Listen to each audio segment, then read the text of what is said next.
Alright, so I'm here with Mr. Jeff Rico. He is an artist here at the triannual Artist Expo thrown by Black Force Comics. He's working on a very nice piece of Wolverine right now. But as you can see, he's got a Star Wars shirt. So, and you flashed the tattoo earlier. Could you flash it to the camera? You see that, folks? This is my kid's name. This is Escher, and this is my daughter's name. It says Mila in the Star Wars letters. Nice. Another boy coming, and I'm gonna put his name right here. Awesome. That's awesome. As a big Star Wars fan, I can appreciate it. Which leads into the next question, because I'm not going to lead you here, but we know DC does not produce any Star Wars comics. So, DC or Marvel? If I had a choice? If you had a choice, DC or Marvel? Both. I can't. Because my two top favorites are Superman and Spider-Man. And people tell me pick one. It's like, sorry, it's my choice. I can't. I can go on with the list: Silver Surfer, Thanos, Wonder Woman, Batman, Superman. I go back and forth all the time, and I just put it all in one bowl, and there's the one. So I have to say both. But the majority, I think Marvel, because there's more Marvel characters, more Marvel movies. All right. That would probably about sum it up. So my next question is, if you could have any superpower, what superpower would it be? One in particular? Yeah. I'd probably have to say, probably to fly. Definitely flying. Yeah. And when you're flying, would you imagine yourself with goggles on so you don't hit any bees and get them in your eye or something? No, I would hope to have supervision, so that wouldn't bother me. Awesome. And my eyes wouldn't get dried out with the wind. That's pretty good. Okay, so I want to ask you a little bit about when did you start doing art and start drawing? Since I was 2.5 years old. Really, 2.5 years old. And what were the first things that you were drawing? I would draw like cartoon faces.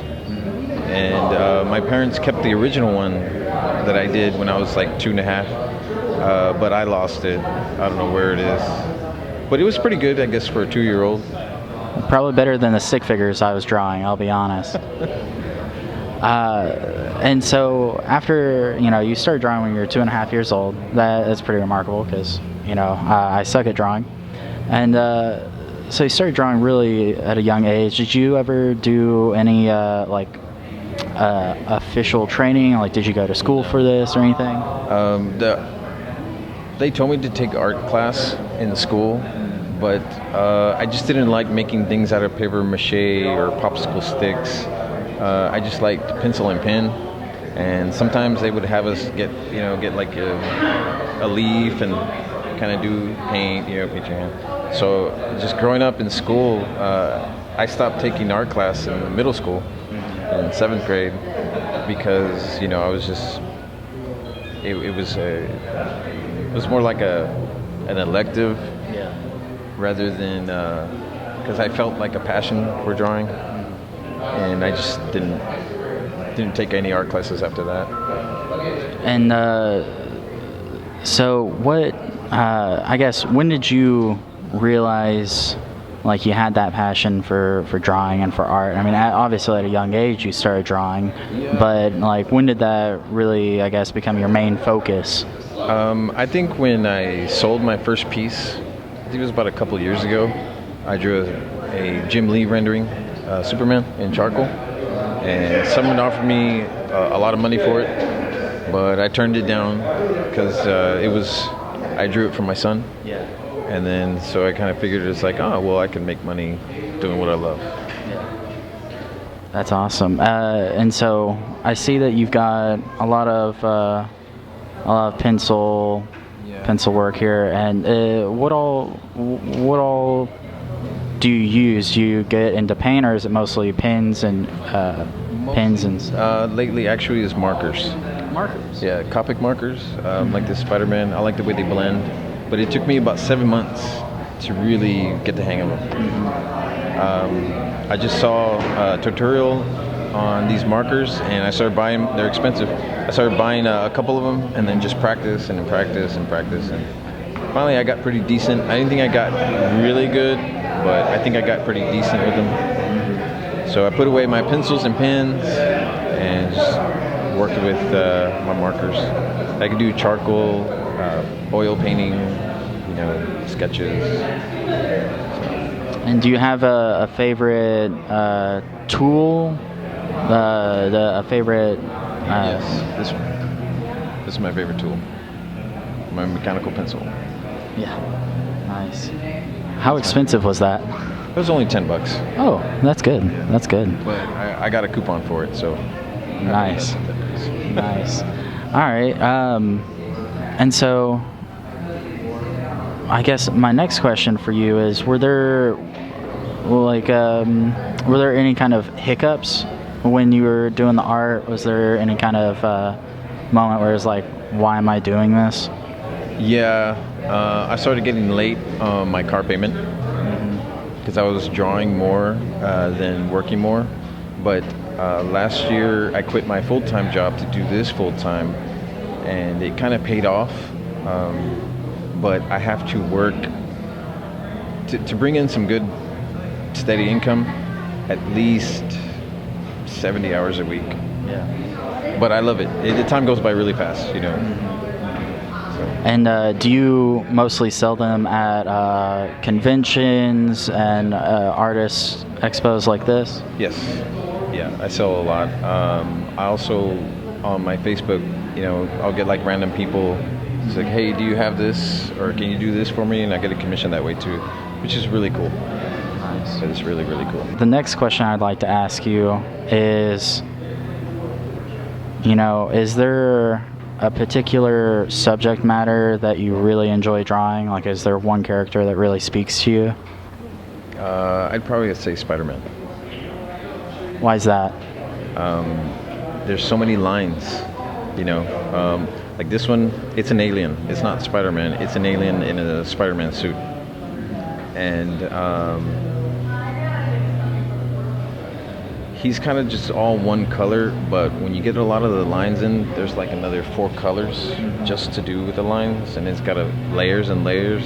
So I feel like it's like a project just to do the webbing, and it just, because I like, when I'm drawing, I like to do long lines, and it just feels good, and it's keeps me steady, keeps me at a good pace, keeps me at ease, So yeah, that's what I have to say. It's Spider-Man, definitely. And to lighten the discussion up some, in regards to Star Wars, who is your favorite Star Wars character? Ooh, I'd probably say Vader. Why Vader? His story, when it started out from a kid, started off good, then went to bad, then went back to good. His whole storyline is just, I think it's a remarkable tale, It's like a love story. That's the way I see it's like Star Wars, somewhere in the middle, the love story just got distorted, It's very interesting. So is there anything, where can we find you on the interwebs? On the what? On the internet. Facebook, Jeff Rico. And I post a lot of my original work there, but on Instagram, Jeff117 is, I have a lot of pictures on there that are the process, like the outline, then the sketch, and then the final piece. And it's pretty cool. I like the Instagram because I get asked a lot for help, like by kids and stuff, which is really cool. And so that's why on Instagram I put a lot of the sketches, what it looks like halfway through the drawing. And Jeffrey Rico 304 at yahoo.com. Very easy to find. San Antonio, Texas. And do you take commissions, custom pieces? Yes, I'm always open for commissions. When I do a commission, I ask for like 25% down. Then I get started. I give it myself at least a few days to get it done. So 'cause I've run into some issues and problems with people. They'll want a commission, and then they'll just change their mind, or something will happen. But so far so good with everything. Awesome. And is there anything else you'd like to tell us? Any artists out there, keep on drawing. The kids, keep on drawing. Definitely. Awesome. Always doodle. Doodling is good, even when you're a terrible drawer like me. So thank you very much, Mr. Rico. Rico's Roughnecks over here. Sorry, I couldn't stop myself.